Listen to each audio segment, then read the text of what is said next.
साथियों, बिजली बिल निकालने के लिए आपको देखना होगा कि आपके घर में कौन कौन से इक्विपमेंट लगे हुए हैं। तो दोस्तों हमारे पास दोस्तों यहाँ पर देखिए आप, दो पंखे हैं, एक टीवी है, एक फ्रिज है, चार एलईडी बल्ब है और एक कूलर है। अब सबसे पहले आपको देखना होगा इन सब की, यहाँ पर जो एक नेम प्लेट होती है, आप जो पंखा देखोगे वहाँ पर एक नेम प्लेट होगी, टीवी के पीछे एक नेम प्लेट होगी, वहाँ पर आपको वाट दिखेगा। तो पंखा दोस्तों वहाँ पर लिखा होता है 75 वाट या फिर 80 वाट या 85 वाट, इसके आसपास ही होता है सीलिंग फैन। ठीक है, तो हमारे पास कितने जो है पंखे, दो है, तो मैंने दो से गुणा कर दिया, कितना वाट हो गया, 150 वाट हो गया। टीवी का कितना वाट हो गया, 100 वाट की टीवी होती है। फ्रिज कितना हो गया, 200 वाट का हो गया।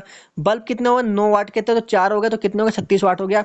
और कूलर कितना वाट का, और 200 वाट का। यानी कि हमारे पास में दोस्तों वाट आ गई है। अब कितने घंटे चलाते हैं अपन, पंखा कितने घंटे, 10 घंटे चलाते हैं। ठीक है, ये देखना पड़ेगा ना कितने घंटे चला रहे हैं किस कौन से इक्विपमेंट को। टीवी चला रहे हैं अपन 5 घंटे, फ्रिज चला रहे हैं अपन औसतन 10 घंटे, यहाँ पर आप 24 घंटे भी ले सकते हो। एलईडी बल्ब जो हमारे 6 घंटे चलते हैं, और कूलर जो होता है हमारा 8 घंटे चल रहा है। अब आप समझ गए होंगे कि हमारा इतना वाट का बल्ब है, वो इतने घंटे अपन इसको चला रहे हैं, तो हमारा कितना बिल जो यहाँ पर बनने वाला वही अपन यहाँ पर देख रहे हैं। तो दोस्तों आपको क्या करना है, सिंपल फॉर्मूला है, वाट को घंटे से गुणा कर दो, उसको 1000 से डिवाइडेशन कर दो।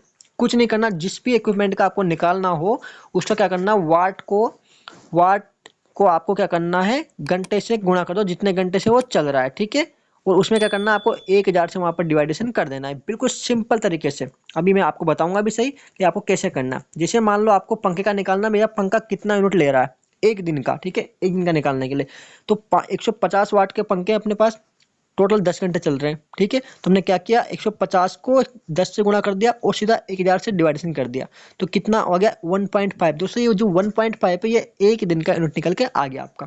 यानी कि एक दिन का यूनिट आ गया। अगर मान लो एक यूनिट का मूल्य 7 रुपये है, तो आपका ये जो पैसा है यहाँ से गुणा करोगे तो वही पैसा आपका बन के आ जाएगा। इतना भैया जो है आपका बिल आया एक दिन का। समझ में आ गया। लेकिन अपन निकालेंगे यहाँ पर महीने का। ठीक है, तो यहाँ पर क्या करेंगे, सबका बारी बारी से निकालेंगे। 100 वाट की टीवी है, 5 घंटे चलती है। देखो 100 वाट की टीवी है, 5 घंटे चलती है, तो 1000 से डिवाइडेशन कर दो, 0.5 यूनिट एक दिन की आई है। ठीक है, अब भी एक दिन की निकाल रहे हैं। 200 वाट का बल्ब है, 8 घंटे चलता है, सेम प्रोसेस बिल्कुल सेम। 36 वाट का 4 बल्ब है अपने पास, 6 घंटे चलते हैं, तो 0.216 यूनिट आई।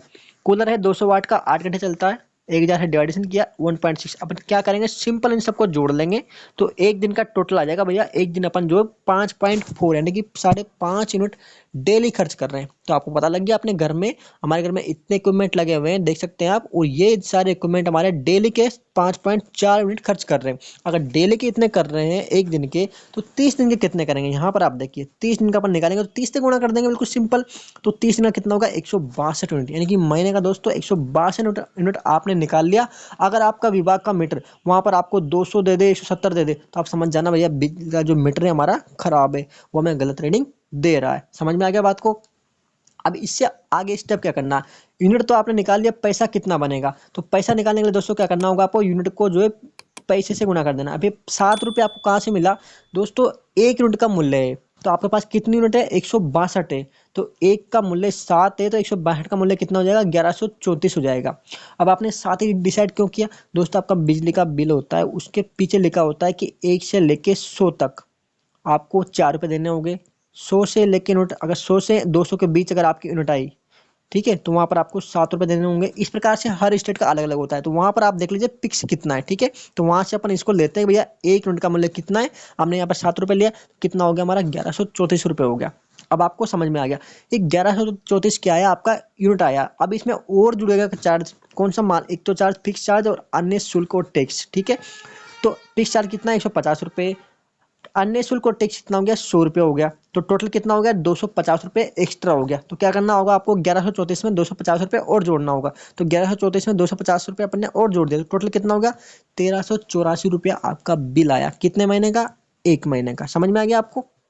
अब 1300 से 1400 रुपये के लगभग अगर आपका बिल आता है, तो आप समझ जाना भैया हमारा मीटर सही है, और जो है हमारा बिल जो है सही आ रहा। अगर आपका जो 1300 नहीं आके, अगर आपका 2000 आ जाए, 1800 आ जाए, 5000 आ जाए, तो समझ लो आपका जो है आपके साथ धोखा हो रहा है, आपका बिजली का मीटर गलत है।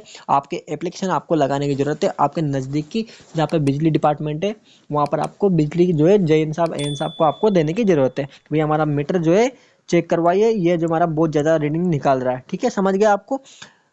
तो साथियों आज अपन ने जाना कि कैसे आप अपने घर का चाहे कितने इक्विपमेंट हो, जैसे अपन ने यहाँ पर जो है ये इक्विपमेंट ले। यहाँ पर आप और बढ़ा सकते हो, आपके पास एसी है तो एसी जोड़ दो यहाँ पर, ठीक है। एसी लिख दो कितने टन का है, 1.5 टन का है, उसका वाट लिख दो 1500 वाट, उस पर जो भी लिख रहा है वो गुणा कर दो कितने घंटे चलता है, और वहाँ पर निकल के यहाँ आ जाए। सारा जोड़ लो एक दिन का, उसको 30 से गुणा कर दो, 30 दिन का निकल जाएगा। तो ये सारा प्रोसेस बेसिक जो है दोस्तों यही है कि आपको इसी प्रकार से आपके घर की जो रीडिंग निकालनी है, और आप जो है आपका जो है इसी प्रकार से आपको बिजली बिल बनाना है, ताकि आपके साथ धोखा ना हो। क्योंकि अगर आपका एक महीने का भी अगर 2000 एक्स्ट्रा जा रहा है तो दोस्तों समझ लीजिए कि 12 महीने का कितना हो गया आपका, ठीक है। तो इसी झंझटों से बचने के लिए आपको ये तरीका अपनाना। साथियों उम्मीद करता हूँ आपको वीडियो पसंद आएगी। मिलते हैं अगली वीडियो में, तब तक के लिए जय हिंद।